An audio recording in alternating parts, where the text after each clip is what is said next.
যারা এখনো পর্যন্ত জালেমের পক্ষে স্ট্যাটাস দেয় ওদের জন্মের ঠিক নেই। ওই শয়তানের বাবারে যদি আয়না ঘরে আটক করে রাখা যেত ও টের পেত যে কি হচ্ছে।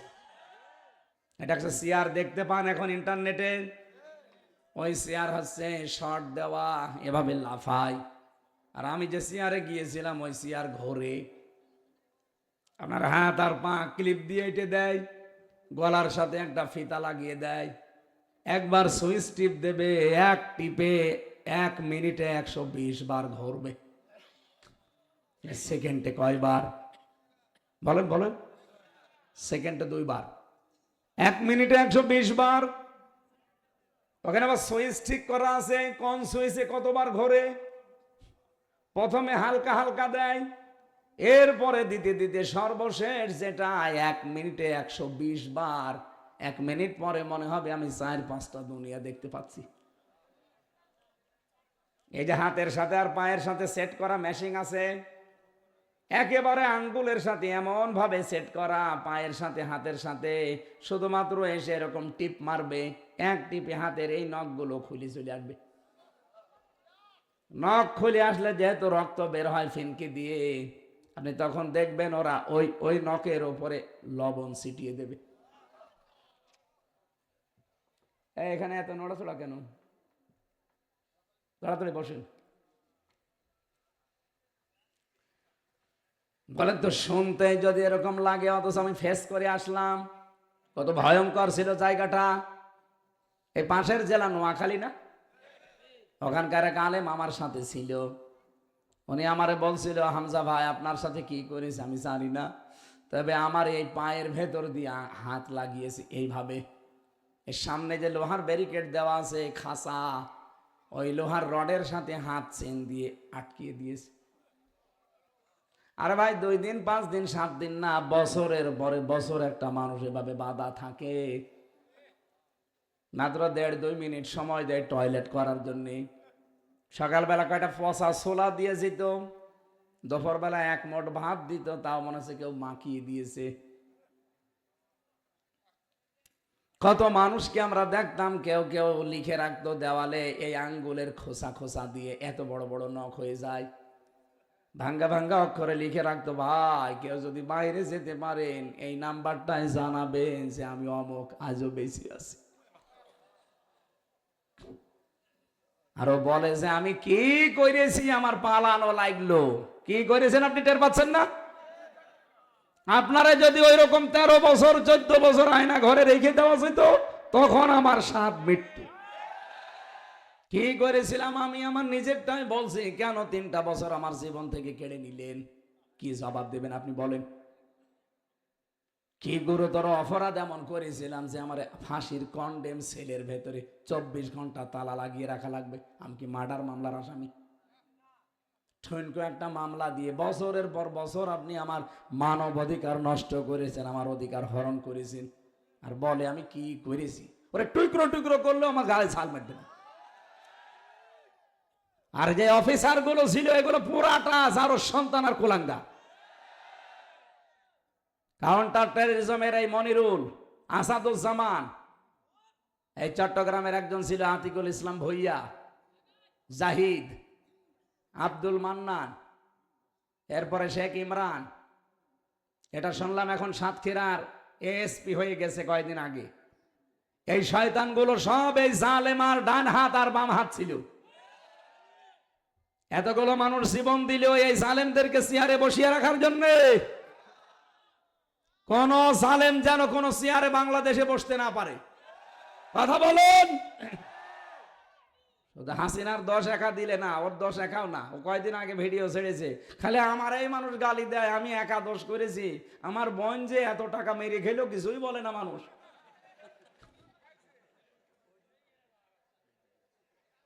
হক কথা ভক করে বেরিয়ে চলে আসছে। আলহামদুলিল্লাহ, বাংলাদেশের ঐতিহ্যবাহী জেলা লক্ষ্মীপুর সদর থানার অন্তর্গত বালুয়া ভাঙতি সংলগ্ন ময়দানে তাফসীরুল কোরআন মাহফিলের স্বনামধন্য সভাপতি জনাব মমিনুল্লাহ সফি, বাংলাদেশ জাতীয়তাবাদী দল বিএনপির শ্রদ্ধাভাজন যুগ্ম মহাসচিব, এ এলাকার কৃতি সন্তান, সাবেক সংসদ সদস্য। সাবেক কে 3 বারের? না, মানে এই 3 বারের নাকি? এই 3 বারে যারা, তাদের সাবেক লিখবেন না, সাবেক চোর লিখবেন, কারণ ওরা চোরই। খুব বেশি হলেও লেখা যায় সাবেক ডাকাত। এই জন্য 3 টার্মে যারা এমপি, সাবেক এমপি, সাবেক মন্ত্রী, এরা যেন কোনোদিন এটা না লেখে। আরো জনগণের টাকা নিয়েছেন, এই 3 বারে যা সব ফেরত দেওয়া লাগবে, কারণ আপনাদেরকে আমরা ভোট দেইনি। আপনি কিসের এমপি দাবি করেন, কিসের মন্ত্রী? আমার এখন 33 বছর বয়স, আমার 92 সালে জন্ম। 18 বছর থেকে ভোট দিয়ে আরম্ভ করলে আমি 3 বার ভোট দিতে পারতাম, একবারও পারিনি। তার মানে আমি যদি না পারি তো পেরেছি কে? এদেশে ভোট হয়নি, আগামীতে এটা আর হবে না, ভোট হওয়া লাগবে। হ্যাঁ, এইটাই আমরা চাই। বিশিষ্ট রাজনীতিবিদ, সমাজসেবক, সাবেক এমপি জনাব শহীদ উদ্দিন চৌধুরী আনি আতালাল্লাহু উমরাহু ওয়া বারাকাল্লাহু ফি হায়াতি, বলেন আমিন। কত মানুষের নাম দিয়েছেন, আমরা একবারেই দোয়া করছি, ওয়া রাফা'না লাকা যিকরাক। এই মানুষগুলোর মর্যাদা আল্লাহ দুনিয়া আখিরাতে যেন আলো বাড়িয়ে দেন। লক্ষ্মীপুরে আসলেই মনে পড়ে কোরআনের পাখি, লক্ষ্মীপুরের কৃতি সন্তান, হাজারো আলেমের উস্তাদ, বিশিষ্ট ইসলামী চিন্তাবিদ, মুফাসসিরে কোরআন মরহুম আল্লামা লুৎফুর রহমান। আল্লাহ রাব্বুল আলামিন তার কবরটাকে জান্নাতুল ফেরদাউস বানিয়ে দেন।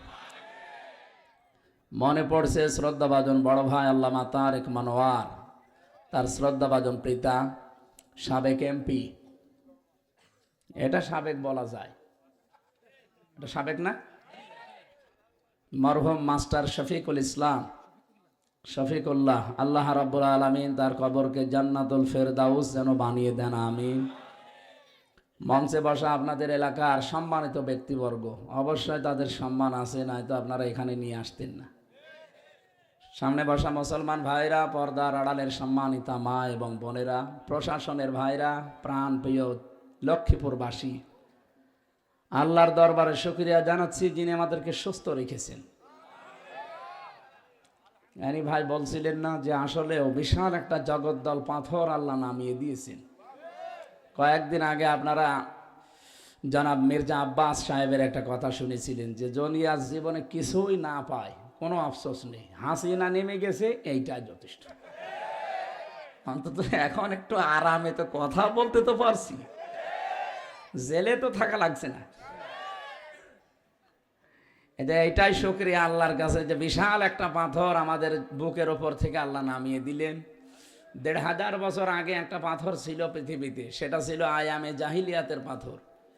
আর এই 15.5 বছরে ছিল আও আমি জাহিলিয়াতের পাথর। শব্দ দুইটা প্রায় কাছাকাছি, আয়ামে আর আওয়ামি, কাজও প্রায় একই।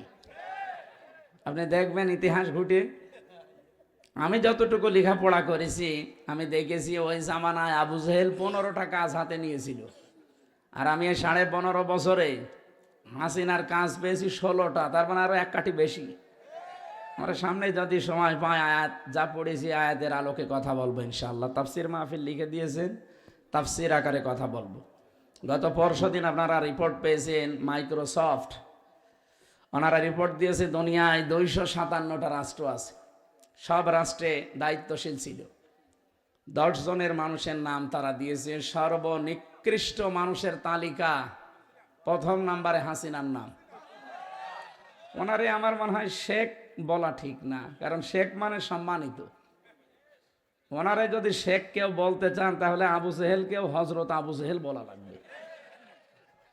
এই কারণে ওনার আমি শেখ বলি না, এমনি হাসিনা বলেন, কারণ ওনার হাতে যত রক্ত লেগে আছে কিয়ামতে জবাব দিতে দিতে জীবন শেষ হয়ে যাবে। একটা মার্ডার মামলা করলে মানুষের জীবন শেষ হয়ে যায়, ওনার নামে 275টা মার্ডার মামলা, সব তো তাও এখনো করেনি। 2732 জন মানুষ মারা গেছে শুধু 24-এর এই 5 আগস্টের আগে। আর 28 অক্টোবর 2006 থেকে শুরু করে যদি হিসাব করা যায়, আপনি যে কত মানুষকে দুনিয়া থেকে বিদায় করেছে ঠান্ডা মাথায় গরম মাথায়, কারণ ওনার যার উপরে রাগ তার জীবন শেষ। এই যে সরঞ্জিত বাবু বলতো না যে বাঘে ধরলে ছাড়ে, হাসিনা ধরলে আর ছাড়ে না। খালেদা জিয়াকে হিংসার বশবর্তী হয়ে ধরেছিল, তার জীবনটাই নষ্ট করে দিয়েছে। এক কাপড়ে 40 বছর একটা বাড়িতে ছিল এই বিধবা মেয়ে লোকটা, 3 বারের সাবেক প্রধানমন্ত্রী। তারে এক কাপড়ে বাড়ি থেকে হিংসা করে বের করে দিল। খালি রাগ, মানে রাগ রাগ করে, আর কিছু না। এতিমের টাকার এই দোহাই দেওয়া, কিসের এতিমের টাকা? যেই টাকা রেগেছিল আমার 7 গুণ বেশি টাকা হয়ে গেছে, আরো পুরস্কার দেওয়ার দরকার ছিল। অথচ এই মিথ্যা জিনিস তার উপরে চাপিয়ে পরবর্তীতে আবার মুখ ফুলে বলে ফেলেছে যে আমি বের করে দেব, এটা আমার নিয়ত ছিল। আপনি মানুষ, এই নিকৃষ্ট কাজ আপনি করলেন। তামাম পৃথিবী ওই দিন আমার মনে হয় ম্যাডামের কান্না দেখে কেঁদেছে।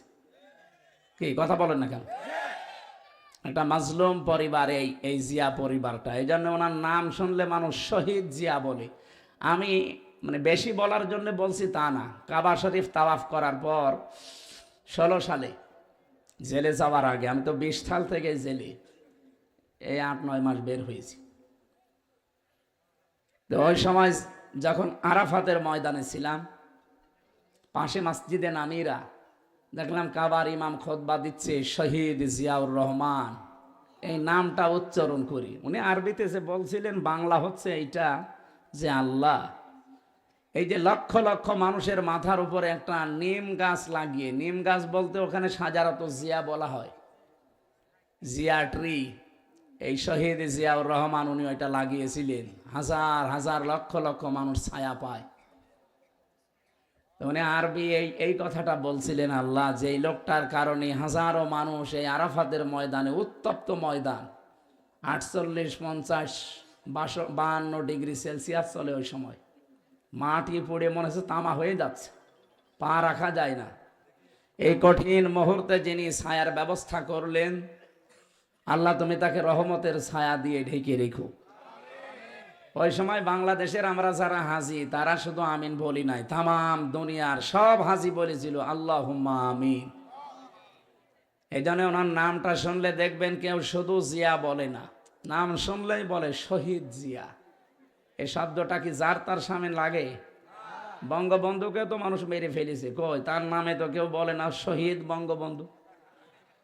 আমি আরো অনেকের মুখে শুনেছি যে ওনারে ওইভাবে মারা ঠিক হয়নি, টুকরো টুকরো করার দরকার ছিল, এইটা শুনি। কিন্তু শহীদ বঙ্গবন্ধু কেউ বলে না।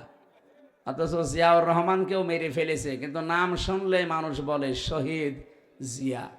এই শব্দটা আল্লাহর কাছে এত দামি। আমি পুরা কোরআন শরীফের তাফসীর পড়েছি, সূরা বাকারা 153-54 নম্বর আয়াতে আছে।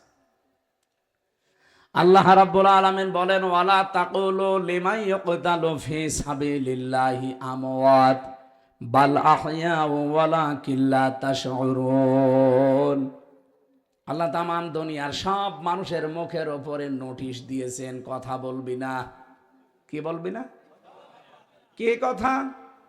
এই কথা বলা যাবে না যে যারা শহীদ হয়েছে ওরা মরে গেছে, না, ওরা জীবিত, কিন্তু তোমরা টের পাও না। আল্লাহ পাক এতটুকু বলে শেষ করে দিতে পারতেন। মানুষ যেহেতু মুখ দিয়ে কথা বলার পরে ধারণা করতে পারে, কি দিয়ে? অন্তরে। বলেন বলেন, অন্তরের উপরও আল্লাহ আইন জারি করেছেন।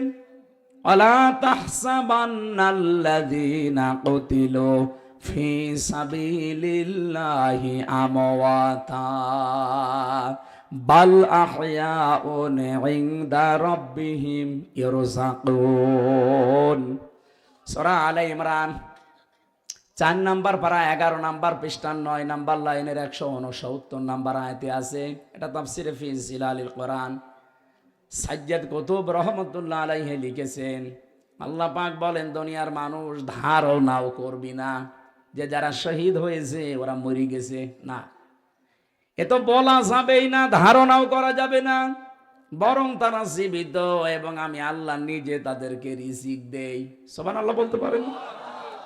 সুতরাং শহীদ জিয়া সহ যারা শহীদ হয়েছে এরা কিন্তু মারা যায়নি, এরা জীবিত।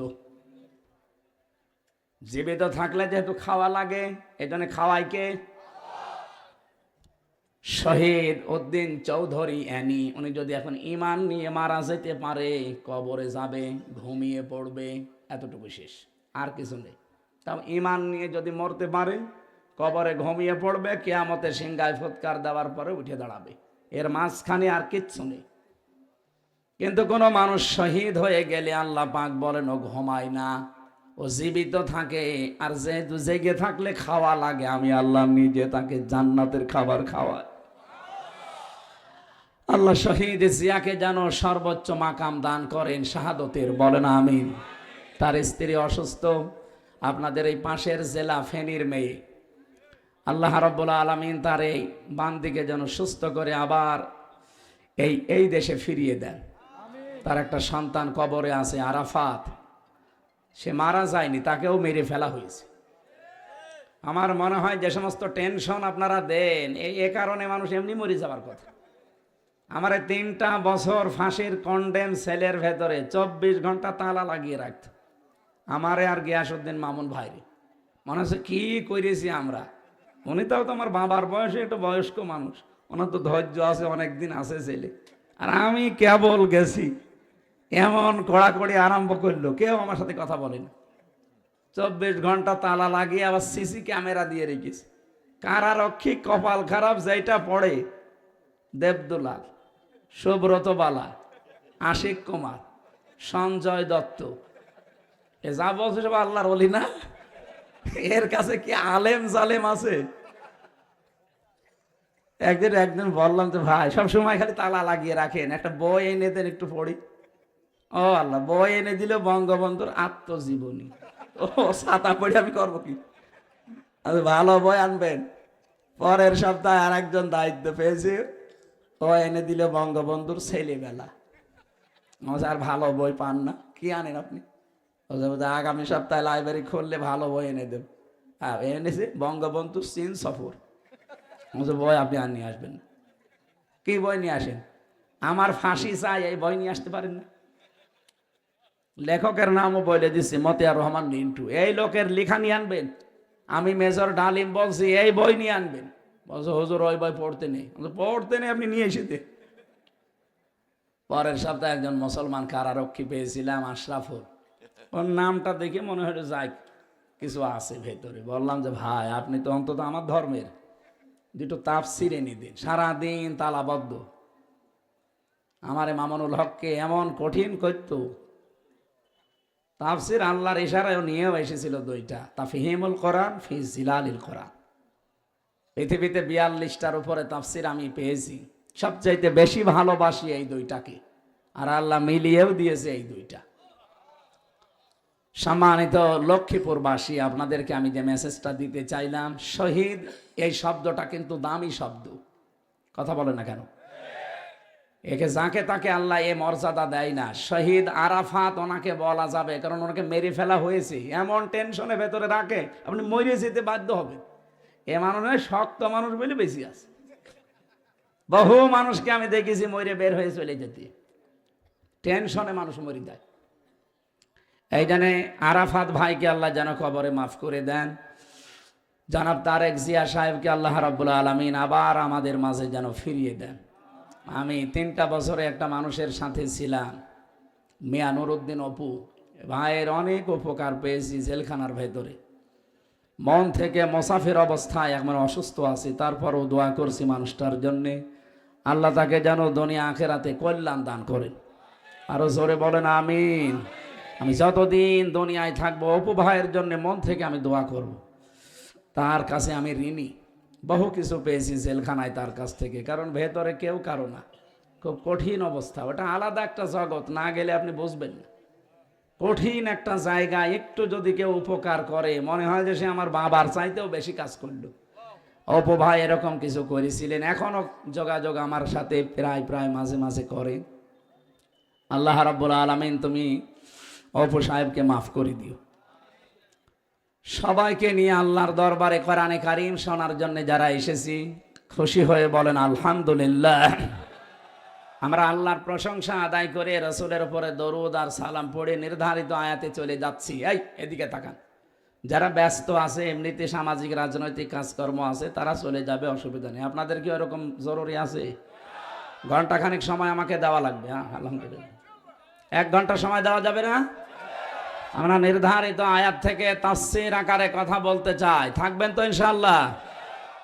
আমার ভাইরা, পুরা শরীরের ভেতরে আল্লাহ রাব্বুল আলামিন এমন 17টা জিনিস দিয়েছেন, যা একটার সাথে আর একটার কোনো মিল আজ পর্যন্ত হয়নি, কিয়ামত পর্যন্ত হবেও না।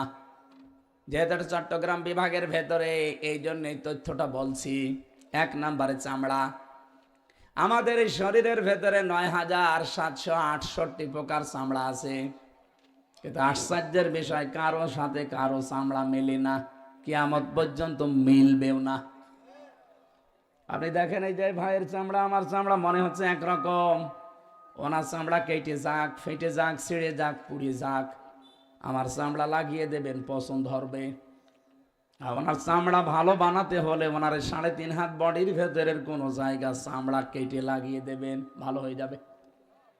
বিজ্ঞান এখান থেকে প্রমাণ করেছে যে আমার চামড়ায় ওনার সাথে মেলে না।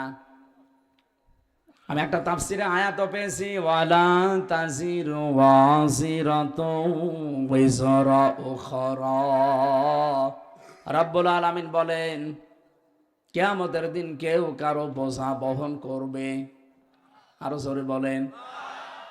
এই আয়াতের তাফসীরে মুফাসসিরিন ইকরাম এটা বোঝাতে চেয়েছেন যে কিয়ামতে কেউ কারো বোঝা বহন করবে না, তার প্রমাণ আল্লাহ দিয়েছেন এই 3.5 হাত বডির ভেতরে 17টা। তার 1 নম্বরে চামড়া। আপনি বলেন তো, আমার সাথে ভাইয়ের চামড়াই মেলে না, আরো দিয়ে দিলে পছন্দ ধরে, নষ্ট হয়ে যায়। কিয়ামতের দিন উনি আমার পাপের বোঝা বহন করে নিয়ে যাবে, উনি আমারে বোঝায় আর আমি বুঝে ফেলি উনি একটা ভণ্ড আর আমি পাগল। এই কথা বলছেন কেন? এরকম বহু ভণ্ড বাংলাদেশে নেই, এরকম পাগলও নেই, আর এগুলো চট্টগ্রাম বিভাগে বেশি। সারা বাংলাদেশের সবচাইতে বেশি ধর্মের নাম নিয়ে ঝামেলা হয় এই বিভাগের মানুষের ভেতরে। বলে বাবা আছে, কোনো চিন্তা নেই। কিসের বাবা? কোন বাবার উপরে ভরসা করে লাভ নেই। আপনার চামড়া আর একজনের সাথে মিলছে না, আপনার বাবার চামড়া যদি কেটে যায়, আপনার চামড়া লাগিয়ে দেন, দেখেন পছন্দ ধরবে। এখান থেকে আপনার পাগলামি ভালো করা যাবে না, যে না কারো উপরে ভরসা করব না। যতটুকু আমি পারি আমার কাজ আমি দুনিয়ায় করে যাই, আর কারো সুখের জন্য আমি এমন কোন বাম হাতের ইনকামও করব না যার কারণে আমার পাপের বোঝা আরো বাড়তে থাকে। এরকম পাগলও দুনিয়ায় আছে। নিজের স্ত্রী, ছেলে মেয়ে, মা বাবা, ভাই ভগ্গর, এদের সুখের জন্য, খুশির জন্য, আনন্দের জন্য ইনকাম করতেছে, ডান হাত বাম হাত নেই, বাবা শাহজালাল, সব হালাল। কি এরকম মানুষ নেই? আপনি কি মনে করেন আপনার এই অবৈধ সম্পদ উপায় করে যে গোনা হয়েছে, এই গোনাটা আপনার ওই ওই ওই ওই বউ নেবে? জীবনও না। আপনি আজকে রাতে গিয়ে বলেন তো যে তোমার জন্য বাম হাতের ইনকাম করি আমি, আমার যতটুকু উপায় আছে এইটা নিয়ে হয়তো এভাবে চলা যায় না, এই জন্য তোমাদের খুশির জন্য এমন এমন কাজে আঞ্জাম দেওয়া লাগে যেটা আমার বিবেক মেনে নেয় না, তারপরেও তোমাদের জন্য করি। যেহেতু এটা আল্লাহ রাসূলের বিরুদ্ধের পথ, সুতরাং গোনা হয়। তোমরা এখন বলো যে আমার এই গোনার ভাগ তোমরা একটু নেবে, বউ আপনাকে ঝাড়ি দেবে যে ভণ্ডামি করেন। বিয়ে করেছেন, কিভাবে উপায় করবেন আমি জানি না, আপনার পাপের বোঝা আমি নিতে যাব কোন দুঃখে? কথা বলেন না কেন? যত ভালোই বাসুক না কেন, এখনই যদি আপনি আজ বাড়িতে যেতে না পারেন, মরে যান এখনই। আপনাকে আজকে রাতের বেলা পাহারাও আপনার বউ একা একা দিতে চাইবে না, বলবে ওরে একা পাহারা দিয়ে আমি মরবো, ভূত আসবে রাতে, জিন আসবে। সকাল বেলা হতে হতেই দাঁড়া দাঁড়ে বলবে কবরে দিয়ে দেন, দিয়ে দেবে। হ্যাঁ, হয়তো মানবিক কারণে কান্নাকাটি 2-3 দিন একাধারে চলতেই থাকবে, 5-7 দিন খাওয়া দাওয়া এলোমেলো থাকবে। 40 দিনের ভেতরে দেখবেন স্বাভাবিক হয়ে যাচ্ছে। 4 মাস 10 দিনের ভেতরে দেখবেন আপনার কথা আর ওর মনে নেই। ঠিক ওর মা বাবা ওকে নিয়ে আবার আরেক জায়গায় বিয়ে দিয়ে দেবে। 4-5 দিন অন্তত সংসারটা চলবে।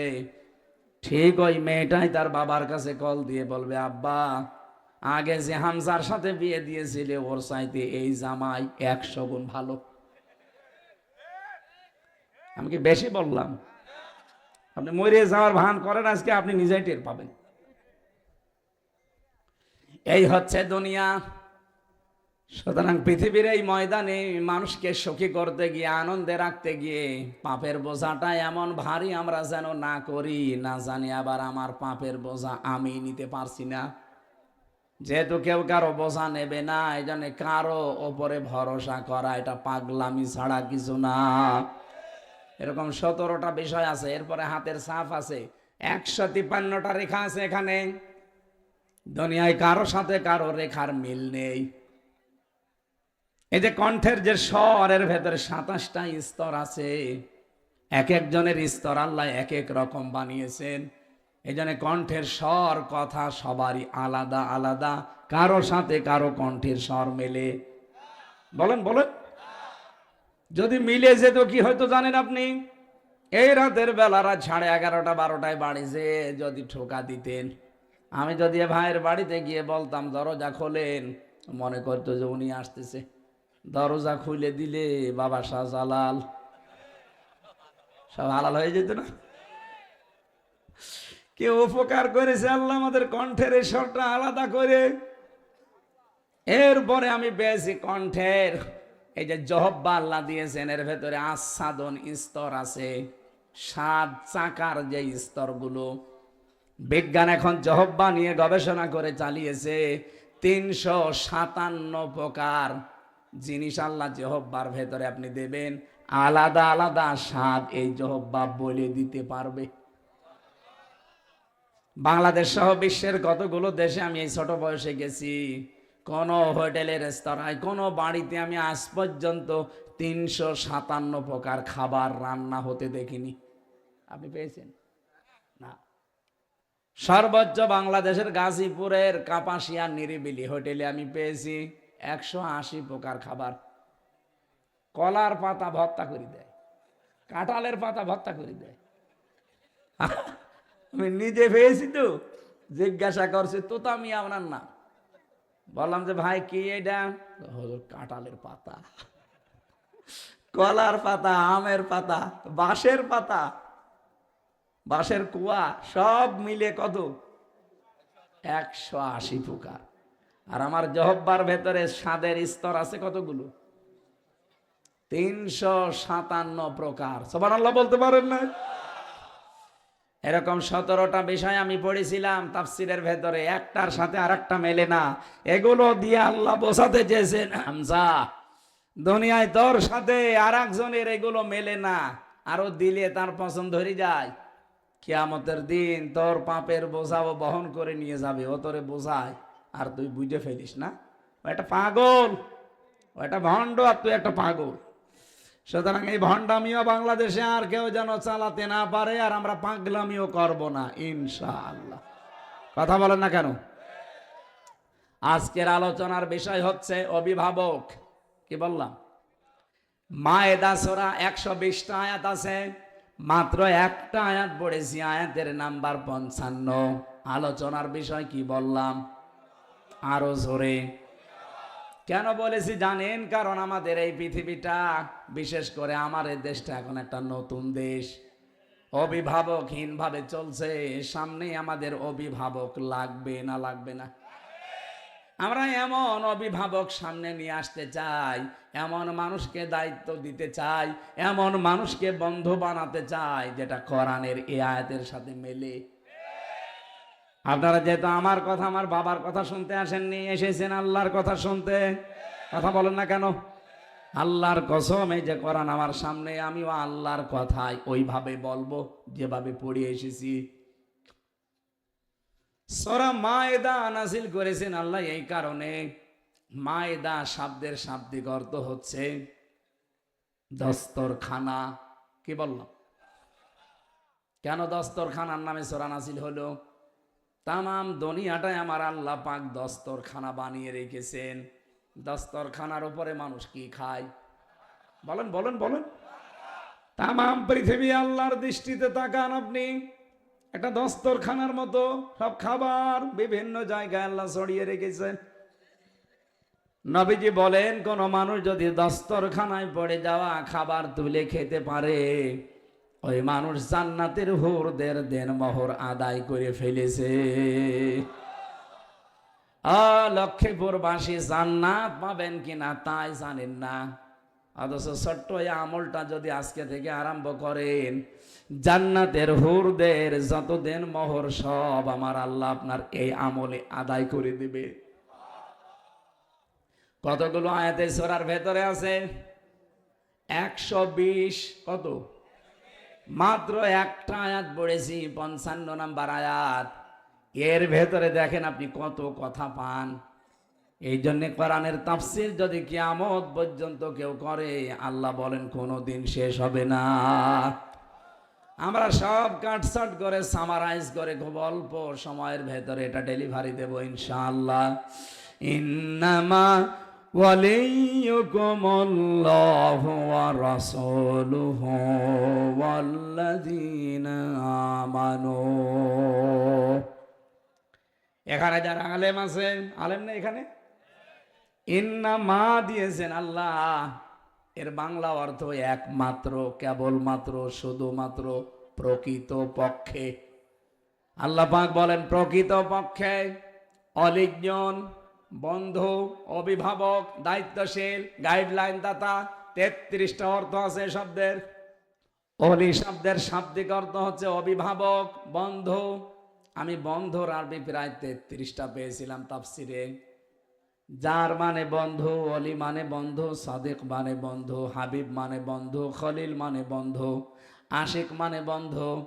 এরকম বন্ধুর আরবি পেয়েছি 33টা। অলি তার ভেতরে একটা। অলি মানে কি? অভিভাবক, বন্ধু, দায়িত্বশীল। আল্লাহ পাক বলেন প্রকৃত পক্ষে তোমাদের সবার জন্য, এদিকে তাকান, শুধুমাত্র তোমার জন্য না, কম, এটা বহুবচন জমির। আর এটা শুধু মুসলমানদের জন্য আল্লাহ নাজিল করেনি, তামাম দুনিয়ায় সবার জন্য আল্লাহ বলেন তোমাদের সকলের জন্য প্রকৃত পক্ষে বন্ধু একজন। কয়জন? প্রথম নাম্বারে আল্লাহ যার নাম দিয়েছেন, উনি নিজের নামটাই দিয়েছেন। আল্লাহ পাক বলেন ইন্নামা ওয়ালিয়ুকুমুল্লাহুল্লাযীনা আমানু, প্রকৃত পক্ষে তোমাদের বন্ধু আমি আল্লাহ। দুনিয়ার মানুষেরা আমি আল্লাহ কার কার বন্ধু জানো? 1 নম্বরে আল্লাহু ওয়ালিয়ুল্লাযীনা আমানু। এই পৃথিবীতে যারা ঈমান আনে আমি আল্লাহ নিজেই তাদের বন্ধু হয়ে যাই। তাহলে ঈমানদারের বন্ধুকে। এখন আল্লাহ যদি কাউকে বন্ধু হিসাবে গ্রহণ করে, মনে করেন এই দাড়িওয়ালা, এই মুরব্বীকে আল্লাহ বলেন যে উনি আমার বন্ধু, যেহেতু ওনার ঈমান আছে। ঈমান আছে কিনা এবার টের পাবেন আপনি। এই লোকটা যদি বলে যে আমার ঈমান আছে, তাহলে ওনাকে একটা কাজ এখনই করা লাগবে। ফামাইয়াকফুর বিত্তাগুত ওয়া ইউমিন বিল্লাহ, সূরা বাকারা 3 নাম্বার পারার 1ম নাম্বার পৃষ্ঠার 13 নাম্বার লাইনে 256 নাম্বার আয়াতের মাঝের অংশে আছে। কোন মানুষ যদি বলে আমি ঈমান এনেছি, আল্লাহ বলেন আগে তাগুত ছেড়ে দে। তাগুত ছেড়ে দিয়ে ঈমানের দাবি যদি কেউ করে, ফাকাদ ইসতামসাকা বিল উরওয়াতিল উসকা লা ইনফিসামা লাহা, আল্লাহ পাক বলেন তার ঈমান এমন মজবুত রশি ধারণ করেছে যা জীবনেও ছিঁড়ে যাবে না। তাহলে ওনার এত বড় দাড়ি, এত বড় জুব্বা, এ বয়স দেখলেই হবে না ঈমান আছে না। ঈমান আনতে হলে ওনার আগে কাজ তাগুত ছেড়ে দেওয়া। এখন তাগুত কি? তাগুত হচ্ছে ওই শক্তি যে আল্লাহর হুকুম নিজে মানে না, অন্য কেউ মানবে, মানতেও দেয় না। এই তাগুত বাংলাদেশে নেই। এখন ওনার ঈমান আছে কেন উনি নিজেই টের পাচ্ছে। উনি কি তাগুতের সাথে সম্পর্ক রেখে ঈমানের দাবি করছে, না তাগুত ছেড়িয়ে দিয়ে ঈমানের দাবি করছে? বলেন, ওনার নিজের কাছে প্রশ্ন, উনি নিজে করুক। তাগুতের 2 নাম্বার অর্থ হচ্ছে মানুষের তৈরি করা আইন। যারা মানুষের তৈরি করা আইন এই পৃথিবীতে কায়েম করতে চায় তারা তাগুত। আল্লাহ বলেন ঈমান আনতে হলে আগে ওইটা ছেড়ে দেওয়া লাগবে, তারপরে দাবি কর। এই পয়েন্টটা এসে বাংলাদেশে বহু মানুষ ধরা খাচ্ছে, খাবে। আমরা নেই। কারা কারা আছেন হাত তোলেন তো। কথাকে বুঝি হাত তুলছেন? নাকি রওশনের সাদের মতো তার কাইটে গেছে? এই খেয়াল করে কথা শোনা লাগবে ভাই, পাগলামি করার জিনিস না। লক্ষ্মীপুরবাসী খেয়াল করেন এদিকে। আমি ওই লোকটাকে দিয়ে উদাহরণ দিয়েছি, তাই মানে উনি শুধু না, এখানে বহু মানুষ এরকম আমরা আছি। তাগুত আপনাকে ছাড়াই লাগবে না, তো আপনার ঈমান আল্লাহর দরবারে কবুল হবে না। এক নম্বরে তাগুত ছাড়তে হলে কি ছাড়া লাগবে? যারা আল্লাহর বিধান মানে না, মানতেও দেয় না, এইরকম শক্তির কাছে থাকা যাবে না। দুই নম্বরে আল্লাহর আইন বাদ দিয়ে যারা মানুষের তৈরি আইন প্রতিষ্ঠা করতে চায়, এরা তাগুত। কি? আরো জোরে বলেন। এদের সাথে থাকা। আরো জোরে বলেন। যদি এদের সাথে থেকে ঈমানের দাবি করেন, আপনার ওই ঈমান টিকবে না। আল্লাহ পাক বলেন, আমি যেহেতু আমার নামই বললাম হামজাকে ঈমান আনার কারণে আমি বন্ধুরূপে গ্রহণ করেছি, এখন আমার হামজার প্রতি দায়িত্ব কি? ইখরিজুহুম মিনাজ যুলুমাতি ইলান নূর। আমি আল্লাহ চাই আমার বন্ধুকে অন্ধকার থেকে বের করে আলোর দিকে নিয়ে আসতে। এই পৃথিবীতে 4,500 ধর্ম আছে, আল্লাহর ভাষায় সব অন্ধকার, শুধু একটা আলো, তার নাম ইসলাম। কি কথা বলছেন না? সুতরাং এই 4,500 ধর্মে মতে পথে যারা আছেন, আপনি কিন্তু অন্ধকারের ভেতরে আছেন। এই জন্য জুলুমাত এটা বহু বচন, কিন্তু নূর আল্লাহ এক বচন দিয়েছেন। কারণ ইসলাম কয়টা? আরো জোরে বলেন। দুনিয়ার এই নিয়ম নীতি থেকে যারা আল্লাহর দিকে, ইসলামের দিকে ফিরে আসতে পারে, আপনি বিশ্বাস করতে পারেন আল্লাহ আপনাকে বন্ধু হিসাবে মেনে নিয়েছে।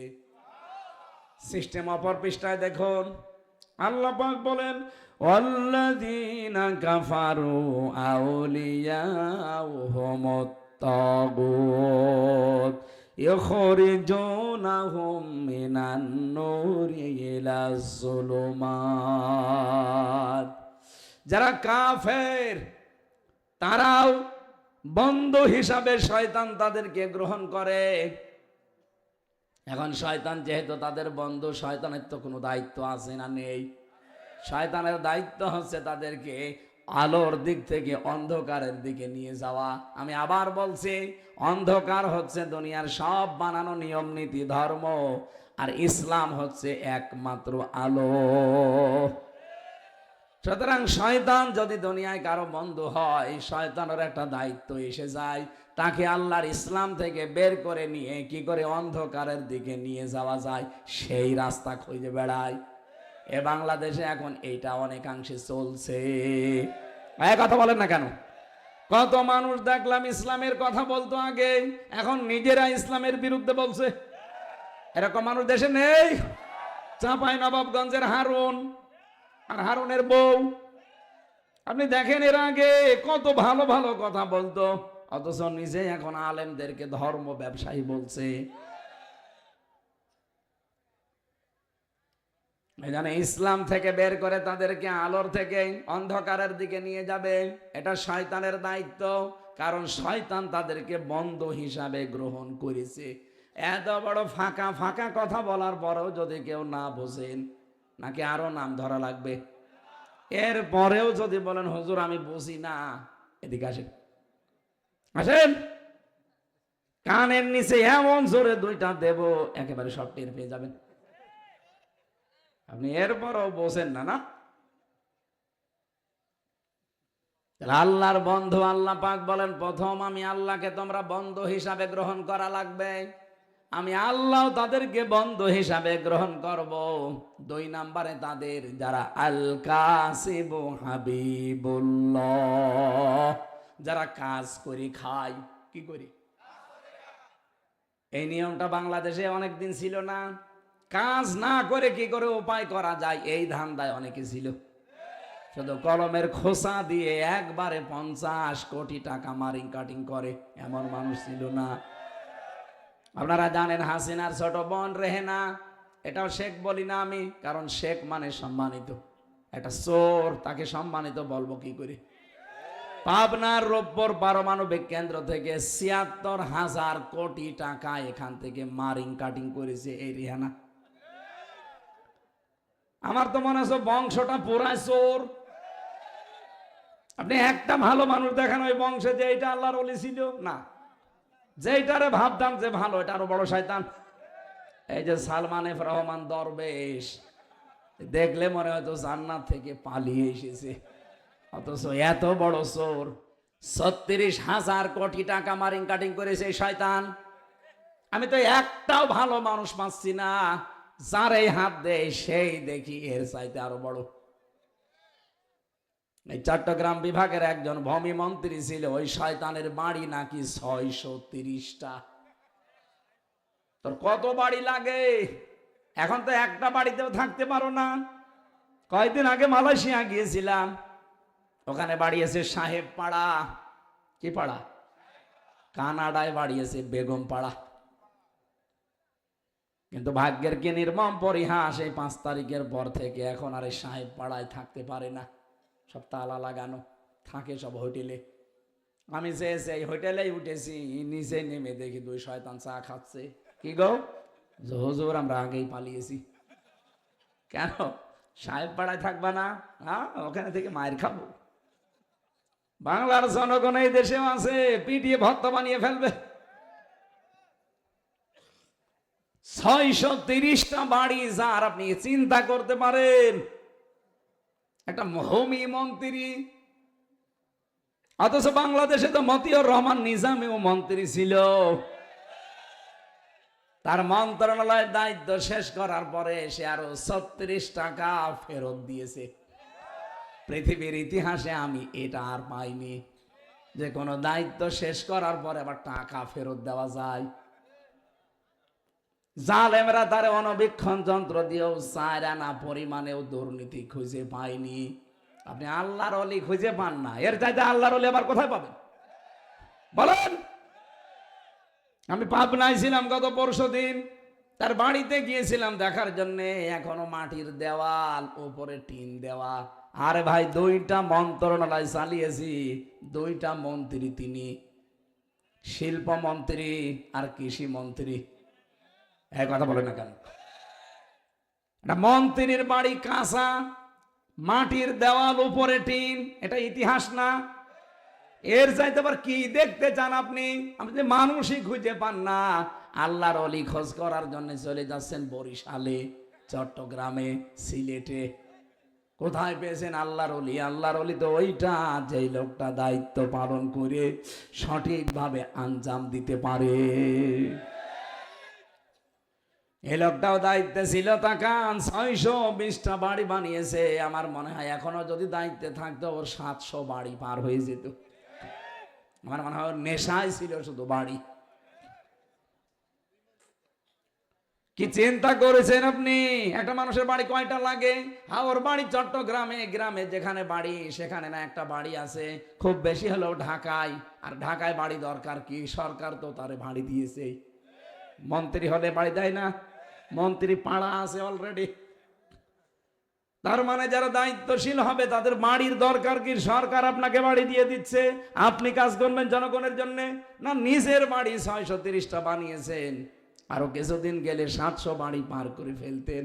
কবে থাকবেন বাড়িতে আপনি? এখন যা করে গেলেন, ১০০০ বছরও কোনোদিন জনগণের সামনে এসে দাঁড়াতে পারবেন?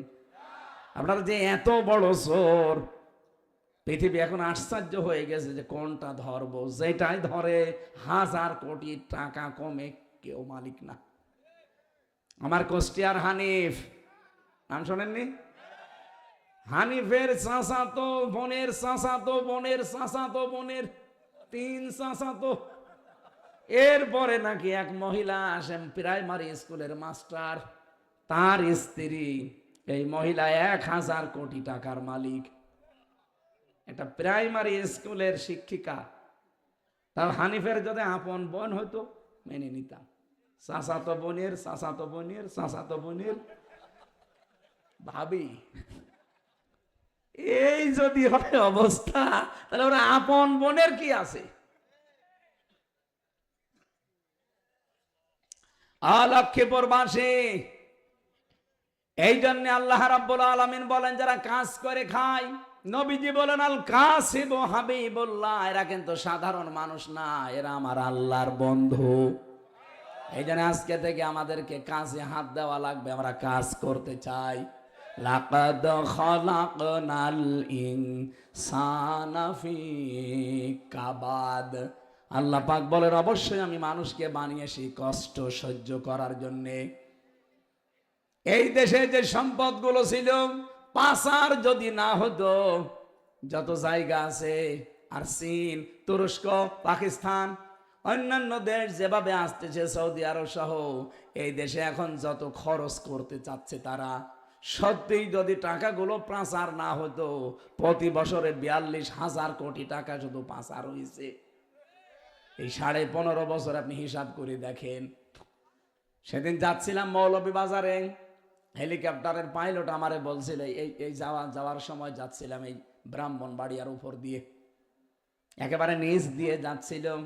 উনি আমারে বলছে হুজুর এই যে সমস্ত জায়গাগুলোতে প্রতিষ্ঠান হয়েছিল অর্ধেক, আর বাকি করে নাই, শয়তানরা টাকা সব পাঠিয়েছে বাইরের দেশে, কারণ ওদেরকে তো আমি বয়ে নিয়ে বেড়াতাম।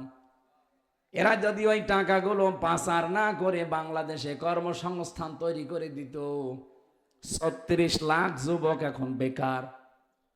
বন্ধ করে দিন, 36 লাখ যুবক এখন বেকার। এই মানুষগুলোর সম্মানজনক একটা কর্মসংস্থান তৈরি হতো। এই দেশের মানুষ বাইরে যে পায়খানা সাফ করে, রাস্তা ঝাড়ু দেয়, হোটেলে রুটি বানায়, পানি টেনে দেয়, আমি নিজে দেখেছি। অথচ এই মানুষগুলোই কিন্তু 36 লাখ যুবকের কর্মসংস্থান যদি হয়ে যেত, এদের দ্বারা আরো 3-4টা মানুষ চলতে পারত। আমি যদি পরিবারের কর্তা হই, আমি যদি কোনো কাজ পেয়ে যেতাম, বলেন তো আমি 2-3টা মানুষ চালাতে পারতাম। কথা বলেন না কেন? কিন্তু শয়তানরা সে সুযোগও নষ্ট করে দিয়েছে। হাজার হাজার কোটি টাকা পাচার করেছে, এ দেশটা এত ঋণের বোঝা দিয়েছে। এখন কেউ জন্ম নিলে সে 1,10,000 টাকা তার মাথার উপরে ঋণ। কত? এখন যদি কেউ জন্মায় আজকে, তার মাথার উপরে ঋণ 1,10,000। আর বলে আমরা উন্নয়নের মহাসড়কে চলছিলাম। কিসের মহাসড়ক? দুর্নীতির মহাসড়ক তৈরি করেছিল, ধ্বংস করে দিয়েছিল সব বিভাগ। বিচার ব্যবস্থার দিকে তাকান, আমি তো নিজে ভিকটিম। 3টা বছর আমার মামলা কতবার তুলেছে, জামিন দেয়নি। আবার বলে বিচার ব্যবস্থা স্বাধীন। পুরাটা মিথ্যার বানোয়াট। এই মিথ্যা কথার উপরে হাসিনা টিকেছিল। আমার আল্লাহ মনে হয় ওরে সব চাইতে বেশি ধরেছে আয়না ঘরের কারণে। কি যে মানবতার সাথে মহা কৌতুক এটা, আর কত বড় মারাত্মক। আয়না ঘর নাম শুনলে, আমি তো নিজে 10 দিন ছিলাম, আমি জানি। আমি তাও মিনিটাই ছিলাম, বিগটাই যারা ছিল বড়টা, এটাতে কত বড় ভয়ঙ্কর। লক্ষ্মীপুরবাসী, আমি যদি নিজে এটা ফেস না করতাম, আল্লাহর কসম আমি বলতাম না। এই 15.5 বছরে হিংসার বশবর্তী হয়ে, রাজনৈতিক প্রতিহিংসার কারণে বহু মানুষের জীবন এই মহিলা নষ্ট করে দিয়েছে। এই জন্য এই 15 বছরে ওর হিংসার কারণে যারা জেলখানায় আছে, আমার মনে হয় তাদেরকে ছেড়ে দেওয়া দরকার। এটিএম আজহারুল ইসলাম আজ 13 বছর জেলে, লোকটা শুধু হাসিনার হিংসার কারণে। কারণ আজহার সাহেবের বাড়িও রংপুরের বদরগঞ্জে, হাসিনার শ্বশুর বাড়িও রংপুরের পীরগঞ্জে, পাশাপাশি গ্রামে। মনে হয় ছোটবেলায় ওর স্বামীর সাথে কোনো ঝামেলা হয়েছিল। তাছাড়া এই লোকটার উপরে এত রাগ হবে কেন? যে সমস্ত মিথ্যা সাক্ষীর কারণে তারা জেলে দিয়েছে, মানুষ এখনো পর্যন্ত সাক্ষীর কথা শুনলে হাসে। পৃথিবীতে আশ্চর্য জিনিস আছে কয়টা জানেন না? কয়টা? 7টা। আর আজহারুল ইসলাম সাহেবের যে সাক্ষী, এটা 8ম আশ্চর্য জিনিস। এই সাক্ষী দিয়েছে, বলছে আমি 6 মাইল দূর থেকে দেখেছি। আমি 3 মাইল দূর থেকে দেখেছি, আর একজন যে আছে সে বলে আমি 1.5 মাইল দূর থেকে দেখেছি। ওর চোখের পাওয়ার কি 6 মাইল দূরে দেখছে যে ধর্ষণ হসদ এখানে দেখে বলতেছে। আমার মনে হয় ওরে এখন বাংলাদেশে ফের জীবিত করা দরকার, ওই সাক্ষীটারে। এগুলো পুরা বানোয়াট, মিথ্যা। খালেদা জিয়া বলল না যে জামাত ইসলামের যাদেরকে আপনারা আটক করেছেন সব মিথ্যা আর বানোয়াট।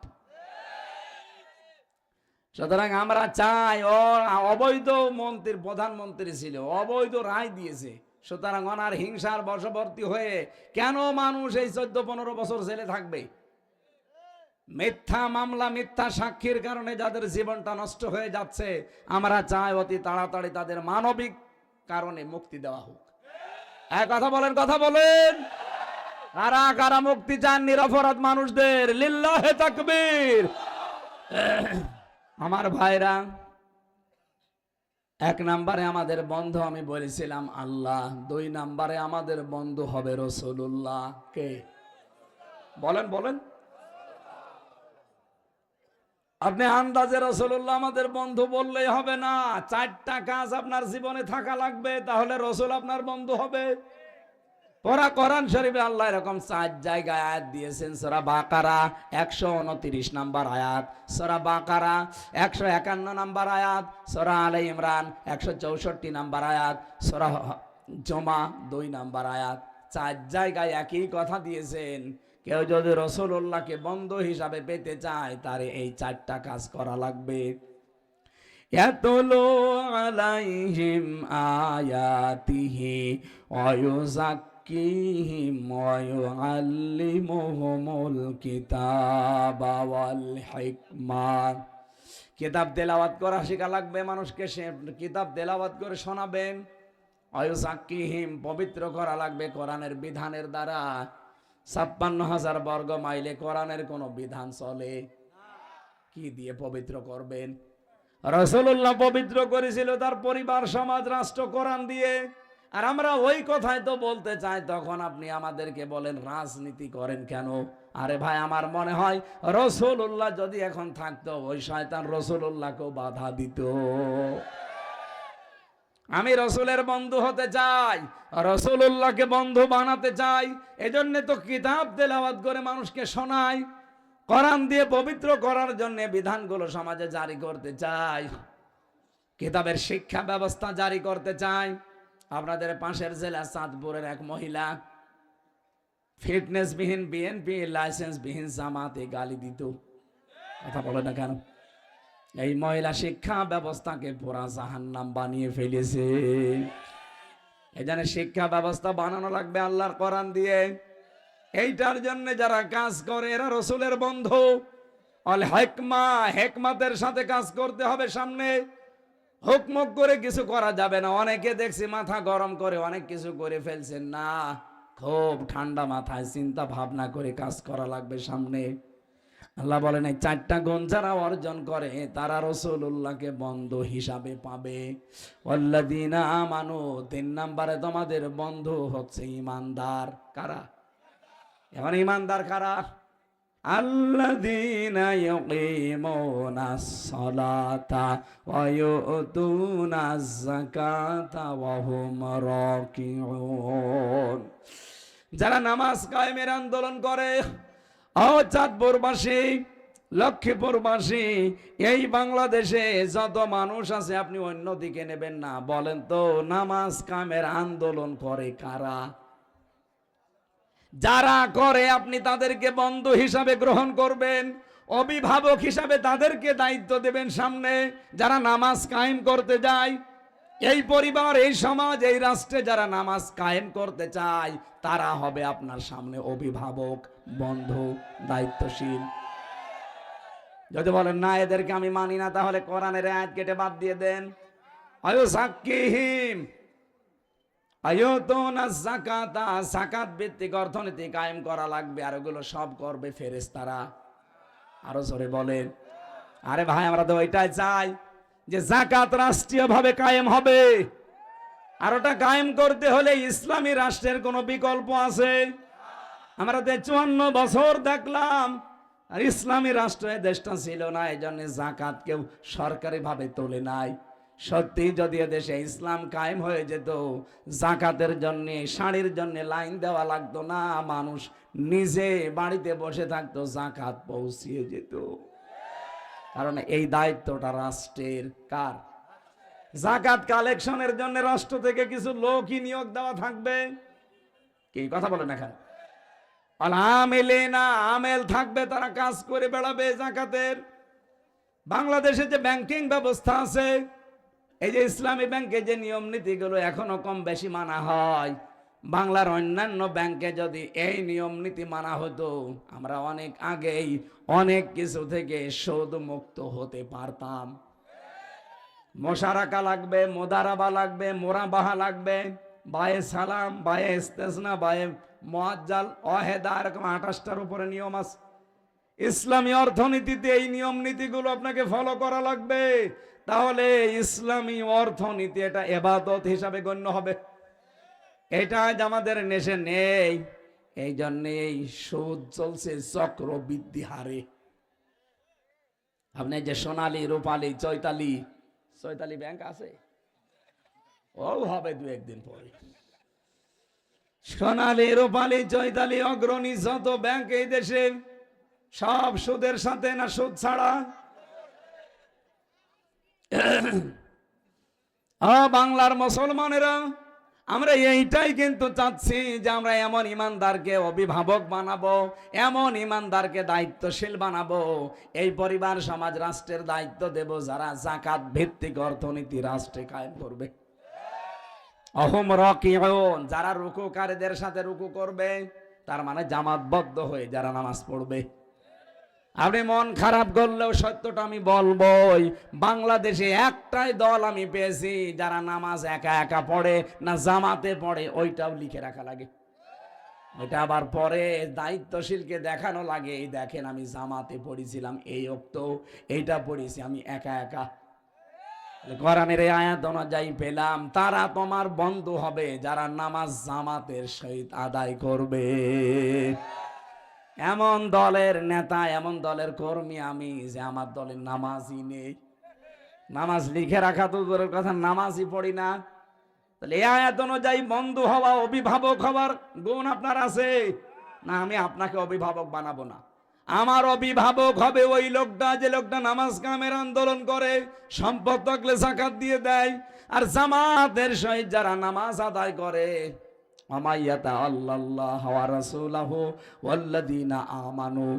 আল্লাহ বলেন, যারা আমি আল্লাহর দিকে, রাসূলের দিকে আর এরকম ইমানদারদের দিকে ফিরবে, এই মানুষগুলো আমি আল্লাহর সৈনিক, সেনাবাহিনী।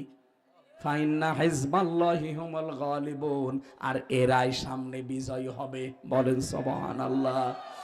বলেন তো বিজয় দেওয়ার মালিক ইন্ডিয়া, আমেরিকা?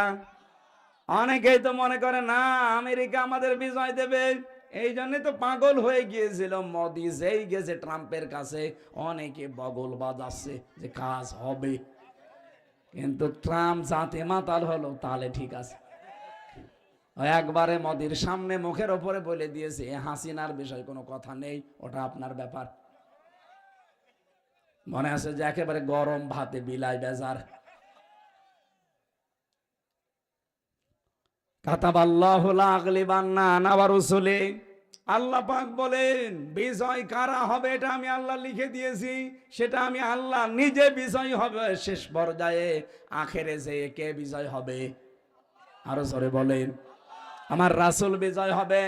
এবং এই দুনিয়াতে ওই তিনটা গুণ যারা অর্জন করে, ওই ইমানদাররা সামনে বিজয় হবে, এটা আমি আল্লাহ লিখে দিয়েছি। জোরে বলেন সুবহানাল্লাহ। সম্মানিত মা বোন যারা এসেছেন বা শুনতে পাচ্ছেন, আপনার জন্য আমার মেসেজ 4টা। স্বামী যখন বাইরে থেকে আসবে পরিবারে, যখন স্বামীকে আনন্দ দেবেন যেভাবে হোক, কথাবার্তা দিয়ে হোক, ব্যবহার দিয়ে হোক, হাসি খুশি দিয়ে যেভাবে হোক। 2 নম্বরে, স্বামী যখন বাইরে যাবে মাস্ট বি ওই সময় নিজের ইজ্জত আবরু, স্বামীর সন্তান, স্বামীর সম্পদ হেফাজতে রাখবেন। 3 নম্বরে, স্বামী যদি দিনের কাজে থাকে, মানবতার কাজে থাকে, তাকে সাহায্য করবেন, পেছন দরজা দিয়ে সাপোর্ট দেবেন। 4 নম্বরে, স্বামী যেটা পছন্দ করে ওটা যদি জায়েজ হয়, জীবন থাকতে আপনাকে মেনে নেওয়া লাগবে।